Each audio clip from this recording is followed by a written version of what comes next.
sur les mollets. Alors là, vous voyez, il part en chaise, donc il continue, on regarde toujours petite tension quadri. Par contre, il est sur la pointe des pieds. Vous voyez? Donc là, on voit, c'est la petite photo qu'il y avait tout à l'heure. Là-dessus. Et derrière, hop, il va travailler là-dessus. Soit tu peux mettre, soit il peut mettre, en fait, là, il va s'asseoir. On va continuer à travailler sur les solaires. Et soit on peut mettre une barre, soit tout simplement, voilà, avec quelqu'un, vous pouvez tenir aussi, c'est faisable. Il y a des parents, vous pouvez mettre un gamin dessus. Voilà. Ça, c'est l'expérience. Mais voilà, il y a toujours une solution. C'est facile à faire. Et ceux qui vont en salle, il y a aussi des machines pour ça. Donc là-dessus, là on reste 30 secondes là-dessus. Je laisse 30 secondes et vous pouvez mettre un petit peu plus en poids. Et puis là-dessus, vous pouvez partir à 8 reps sans problème. Vous allez dire oui, c'est proche de l'hypertrophie, sauf que soit vous avez vraiment la machine pour pouvoir vraiment mettre beaucoup de poids. Si vous le faites sans la machine à beaucoup de poids, c'est compliqué d'arriver à la rep max. Juste avec une image, je crois que sur le dessus ou là. Voilà, tu arrives à le décaler. En course à pied, on est vraiment que sur un appui, pas de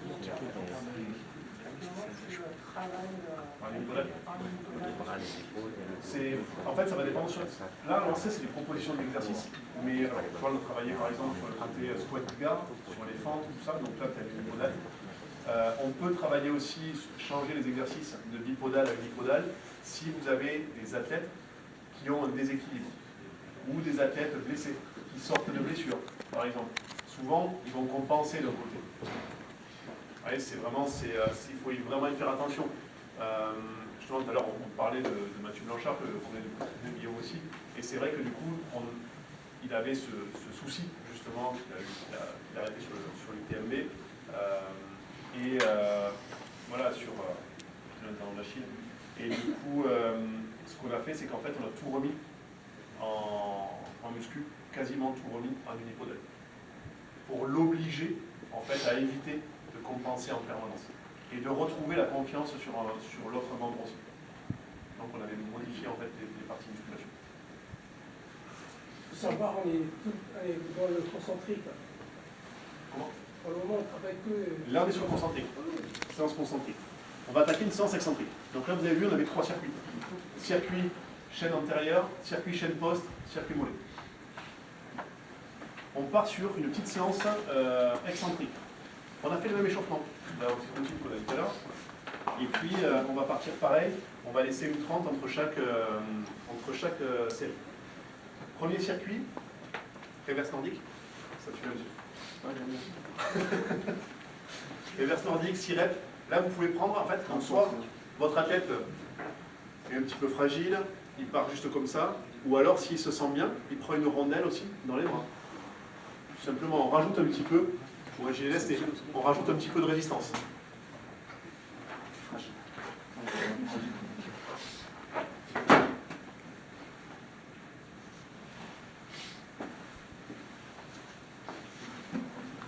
Donc la réverse nordique, il part entre 4 et 6 reps. Et derrière, là on va travailler unipodal, justement. Alors soit montre bipodal au début, votre athlète il n'est pas trop à l'aise, et on vient travailler de suite, action excentrique. Donc ça c'est pareil, vous pouvez varier les hauteurs de pinte avec vos athlètes. Ne mettez pas des choses ultra haut si vous avez des athlètes qui n'ont jamais fait des choses comme ça. Soyez progressif. Dans tout ce que vous faites, soyez progressif. Ensuite, vos athlètes maîtrisent, il n'y a aucun problème, ils ont l'habitude de faire ça, on part à l'unipodal. Et là, c'est vrai que vous avez quelqu'un qui sort de blessure. Déjà, l'appréhension. Partir sur un membre qui a été blessé là-dessus, c'est tendu. On fait voilà.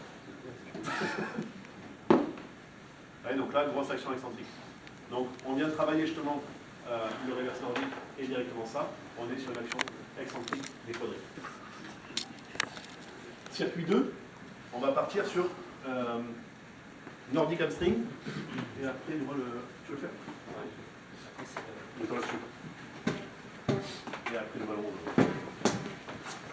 Dans Nordic Hamstring,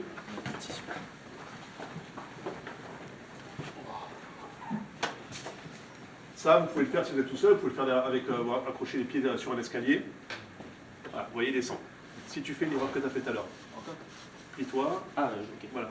Hop, vous voyez, là il a triché. C'est-à-dire qu'en fait, il a cassé. Vous voyez, le segment qui va des genoux aux épaules, il l'a cassé et il a basculé. Il travaille en fait sur ses lombaires. En amont, beaucoup de bilan. Voilà, il a travaillé sur lombaires. Par contre, il faut vraiment rester droit. Vas-y. Voilà. Et limite, c'est quand on tient plus la position qu'il faut lâcher. Quoi. Ouais.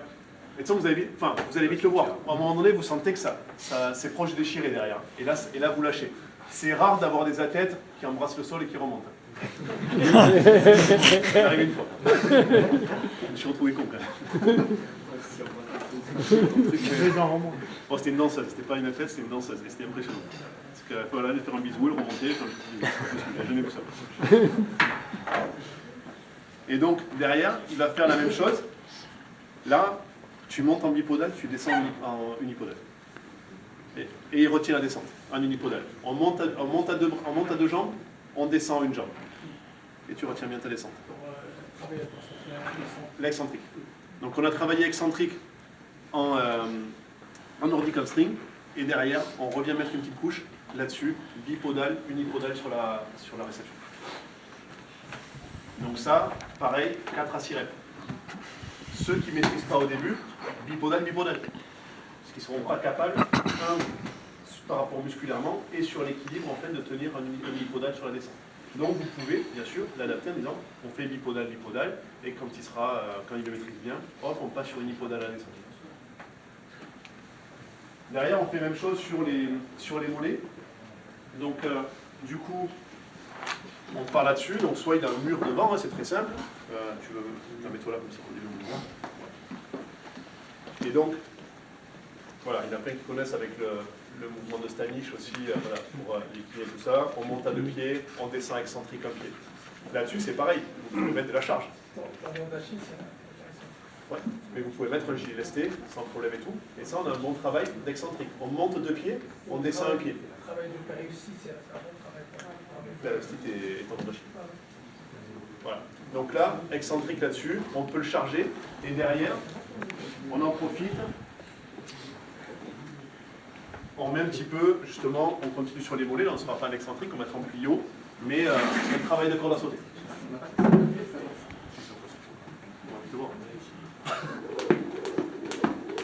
Et là, en lui demandant d'armer le pied, vous voyez, c'est pas le but d'aller le plus vite possible et de faire comme Rocky, on arme le pied en bas. Je pense à un croisé. Je pense que je vais attaquer quelques derrière.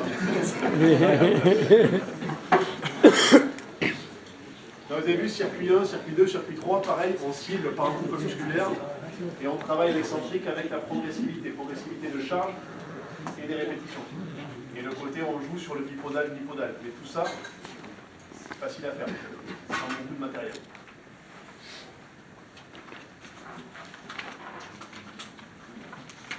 Là, on a fait 3 types de circuits pour la préparation générale. On va rentrer un peu spécifique, on s'approche en fait des compètes, et donc on ne veut pas perdre cet acquis, et on ne veut pas s'abruiner non plus en muscu. Donc on va essayer de jouer vraiment sur justement sur ce recrutement nerveux, essayer de voir le recrutement musculaire, mais on ne veut pas laisser trop de traces derrière. Pour ça, c'est vrai que quand on veut travailler la force sans laisser trop de traces derrière, il y a l'isométrie. Même chercher un isométrie max, ça je vais laisser faire du coup à Jeff, parce que ça m'a kiffé tout à l'heure. Je m'attendais pas à ça.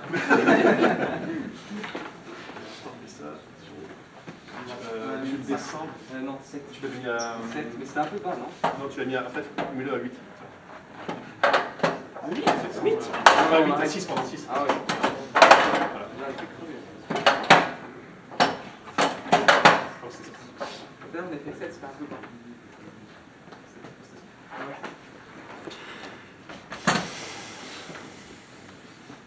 Donc là, du coup, ce qu'on va faire, c'est on va mettre de l'isométrie, on va essayer de rechercher recrutement maximal.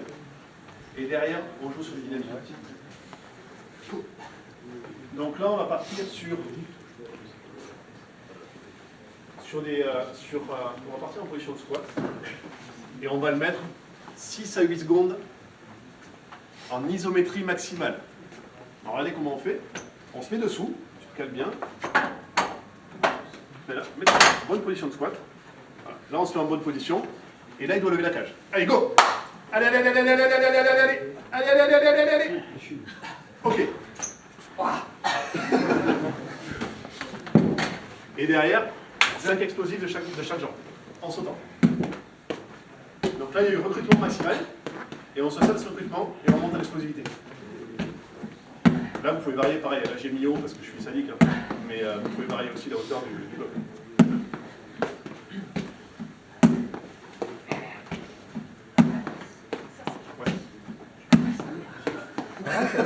C'est bon. Et là, il part en 8 secondes de skipping sur place. On peut le faire. Du coordination quand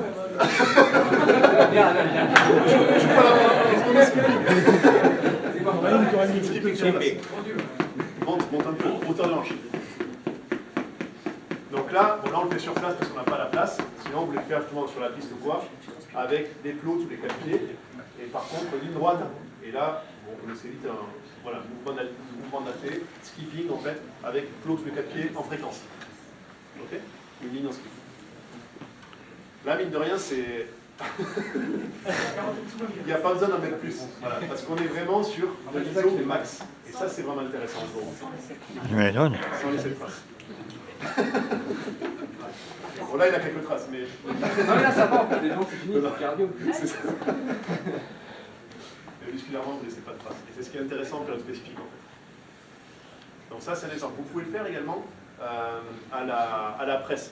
Là, il y a tout le monde là-bas, on va peut-être pas vous le montrer là, mais c'est vrai que j'avais posté une photo quand on était en stage fin septembre, où, en stage équipe de France, justement, où on avait mis tous les poids sur la presse. C'est une photo, je ne sais plus, j'étais avec Vincent Buller ou avec Mathieu Blanchard dessus, je ne sais plus. Et du coup, on s'était mis avec Lakiné et moi dessus, donc on s'était tout mis dessus pour qu'en fait, il ne puisse pas lever. Donc il était en ISO, il gérait, donc hop, on s'enlevait. Et là, il devait exploser en fait sur sirène derrière. Donc c'est un exemple, là, vous pouvez faire la presse.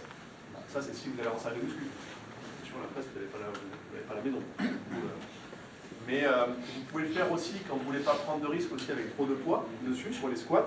Vous pouvez le faire avec les cadres guides en salle. Vous avez les cadres guides, et en fait, ce sont des poignées que vous enlevez. Donc hop, vous enlevez la sécurité, vous mettez en position, vous remettez la poignée, et là, vous le bloquez. Et là, voilà, vous ne la lèverez pas là-bas. Donc, vous pouvez tout donner, et vous ne lèverez pas la cage. Là, c'est un travail scale. C'est le travail spé. Là, on est passé en période spé. Ouais, c'est sûr. Voilà.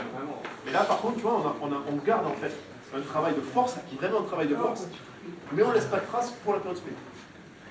Donc là, c'est intéressant, en période spé.